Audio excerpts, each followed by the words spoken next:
Now, more than ever, it's important to know how to grow your own food. And there are some young gardeners in Homewood who are learning just that in a neighborhood that's sometimes been described as a fresh food desert.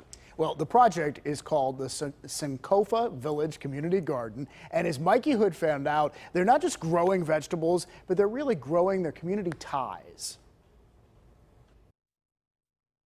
I came back to Pittsburgh about 6 or 7 years ago. Started looking around and realized that we didn't have a grocery store in the community. Why don't we grow our own food like we used to? Coming up in the 50s and the 60s, I remember every black family had a small patch of land where we grew tomatoes, cucumbers. You could sometimes find the women in the kitchen doing canning. And I started wondering, where had that gone? Master gardener Vicki Ayana Jones secured funding to bring the Sankofa Village Community Garden to Homewood. The focus is on young people, teaching them to garden and about life. Every student has their own bed, but every student is also responsible to know everything that's on site. And we don't label any of our beds, because I figure if you can remember rap songs, you can certainly remember what's in 23 raised beds. They water, they look at their beds every day.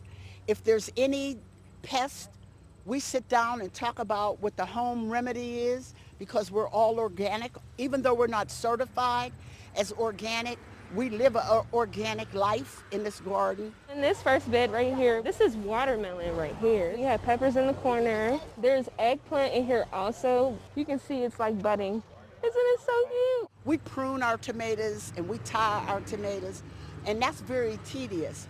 But it teaches our young people the benefit when the reward comes of this red tomato that we sit down and eat that tastes like nothing they ever tasted before. And they use something called pit moss to grow some of their plants. Pit moss is a recycled soil made out of all recycled like paper and cardboard. Works way better than peat-based products, which are bad for the environment.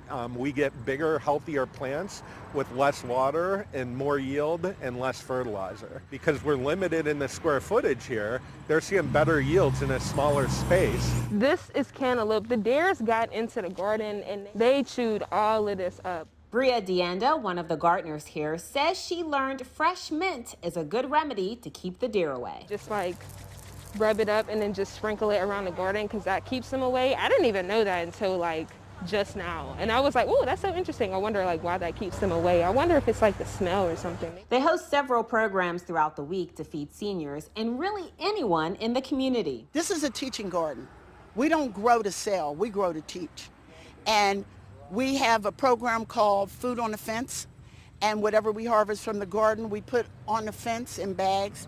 You can come and take as much as you want, and we encourage people to take as much as they want. Ayana says what students learn here will stay with them for the rest of their lives. They see that they can make a difference, and a lot of them love being in the earth. It's not popular.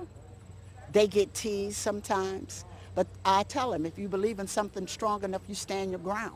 I'm very much so at peace here. I love it. I'm Mikey Hood for PTO. Wow. Did you have a garden growing up? That I did not. And, you know, I do feel like that's something that I'm very timid about, starting my own garden or growing my own vegetables or fruit, because I don't know the basics of doing it. Thanks to Doug Oster, I've learned a little bit more, but those are skills that you carry with you for life to be able to do that. That's really what they're teaching there. And I mean, I remember helping my Aunt Pat in the garden. My grandparents had a garden. You know, you grow up with it and then you have that skill set. And it's a wonderful thing to be able to do. I love that. Thank you so much, Mikey, for showing us that. Nice story.